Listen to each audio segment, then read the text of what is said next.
오늘 주님께 주신 하나님의 말씀은 신약성경 요한계시록 16장 1절부터 7절까지 말씀입니다. 신약성경 요한계시록 16장 1절부터 7절까지 말씀입니다. 저희들 함께 봉독하겠습니다.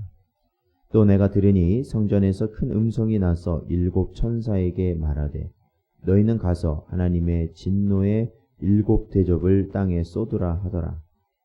첫째 천사가 가서 그 대접을 땅에 쏟음에 짐승의 표를 받은 사람들과 그 우상에게 경배하는 자들에게 악하고 독한 종기가 나더라. 둘째 천사가 그 대접을 바다에 쏟음에 바다가 곧 죽은 자의 피같이 되니 바다 가운데 모든 생물이 죽더라. 셋째 천사가 그 대접을 강과 물 근원에 쏟음에 피가 되더라. 내가 들으니 물을 차지한 천사가 이르되 전에도 계셨고 지금도 계신 거룩하신 이여 이렇게 심판하시니 의로우시도다. 그들이 성도들과 선지자들의 피를 흘렸으므로 그들에게 피를 마시게 하신 것이 합당하니이다 하더라. 또 내가 들으니 제단이 말하기를 그러하다 주 하나님 곧 전능하신 이시여 심판하시는 것이 참되시고 의로우시도다 하더라. 아멘. 기도하겠습니다. 하나님 감사합니다. 오늘도 주님 앞에 나올 수 있도록 인도하여 주셨사오니 저희들을 불쌍히 여기시고 주님의 말씀 저희들을 붙들을 수 있도록 주님 인도하여 주시옵소서. 언제나 주의 길 갈 수 있는 저희 모든 성도들 되게 하여 주시길 간절히 바라오며 예수님의 이름으로 기도하옵나이다. 아멘. 사랑하는 성도 여러분, 오늘도 주신 말씀 저희들 붙들고 저희들 이 땅 가운데 하나님이 주시는 힘 그리고 이 땅을 분별하며 나아갈 수 있는 성령 하나님의 인도하심으로 나아가는 여러분 되시기를 축원드립니다. 오늘 요한계시록 16장은 이제 본격적으로 일곱 대접 심판에 대한 현상이 펼쳐지고 있습니다. 그래서 이 16장 1절에 보면 내가 들으니 성전에서 큰 음성이 나서 일곱 천사에게 말하되 너희는 가서 하나님의 진노의 일곱 대접을 땅에 쏟으라 이렇게 말씀하시죠. 그러니까 이 일곱 대접 역시 심판의 성격을 가지고 있다는 거예요. 그러니까 하나님의 진노라는 것이 담겨져 있기 때문에 그렇습니다. 그래서 이 첫째 천사가 2절에 보면 첫째 천사가 그 대접을 땅에 쏟았다라고 말하고 있습니다. 이 첫째 천사가 땅에 그 대접을 쏟게 되었을 때 짐승의 표를 받은 사람들과 그 우상에게 경배한 자들에게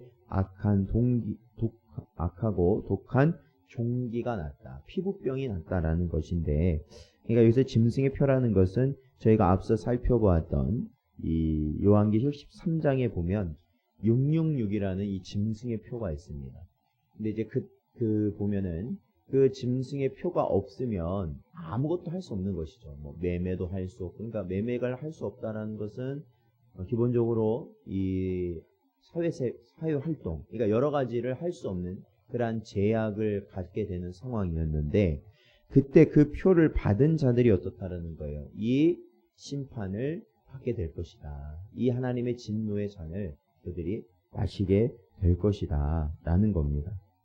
그러니까요, 우리가 앞으로 우리가 믿음을 지킨다는 것이 이 땅에서 살아가는 것이 점점 어려워질 수 있는 그러한 환경이 되어질 가능성이 가장 높은데, 그러한 환경 속에서도 우리가 끝까지 믿음을 지키는 것과 그 믿음을 버리고 이 세상에 동조하는 것은 분명히 하나님께서 훗날 그것을 판단하실 때에 차이가 분명히 있을 수밖에 없다라는 것입니다.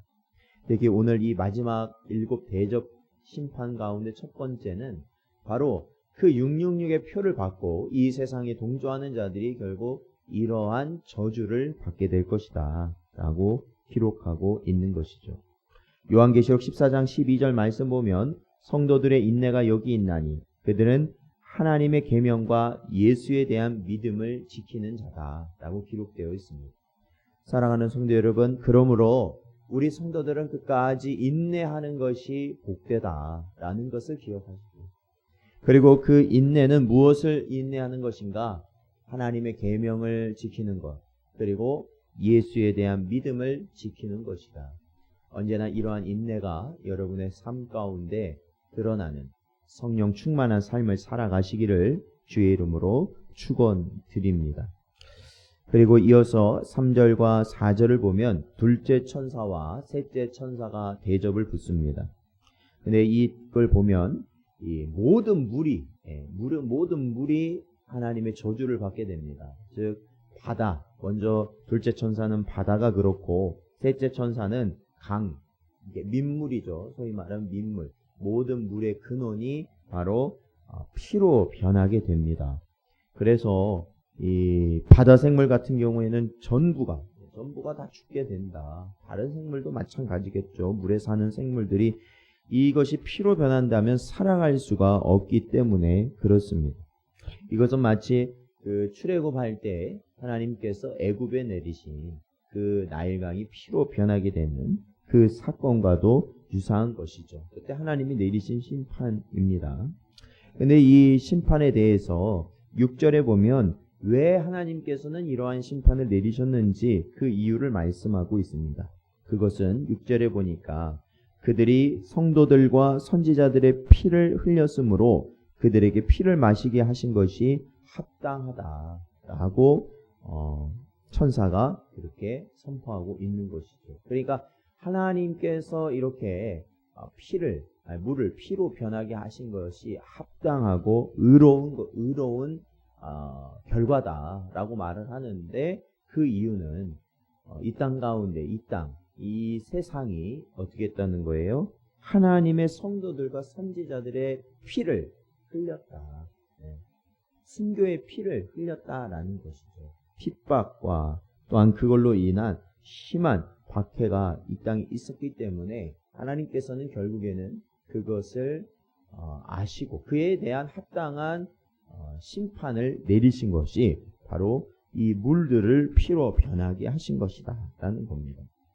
그래서 7절에서도 보면 하나님이 이렇게 심판하시는 것이 참되시고 의로우시다 라고 선포되어지고 있습니다. 시편 103편 6절에 보면 여호와께서 공의로운 일을 행하시며 억압당하는 모든 자들을 위하여 심판하신다 라고 말씀하고 있습니다. 여러분, 이 땅에서 가장 옳은 분이 누구시겠어요? 이 땅의 모든 판단 가운데 가장 공정한 판단은 어떤 판단이겠습니까? 그것은 바로 하나님께서 하시는 결정, 판단이 되는 것입니다. 우리가 지금도 혼란과 우리가 많은 어려움 가운데 모든 작게는 우리 개인의 어떠한 우리 개인 간의 그러한 관계에서부터 시작해서 또한 가정, 또한 어느 정도 규모가 있는 집단, 그리고 나라에 이르기까지 그 모든 가운데에 혼란이 빚어진다라는 것은 그것은 판단의 문제입니다. 판단.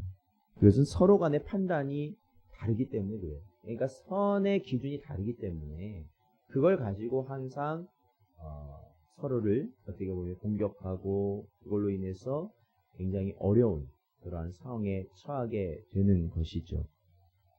물론 사람이 유한하기 때문에 그렇습니다. 앞니를 내다볼 수 없기 때문에 그런 것으로 인하여서 앞니를 내다보지 못하는 그러한 상황으로 인하여서 어쩔 수 없이 그러한 의견이 불일치될 수밖에 없는 상황이 있게 되는 것이죠. 그런데 이러할 때 우리는 어떻게 하는 거예요? 우리 성도들은 영원한 하나님,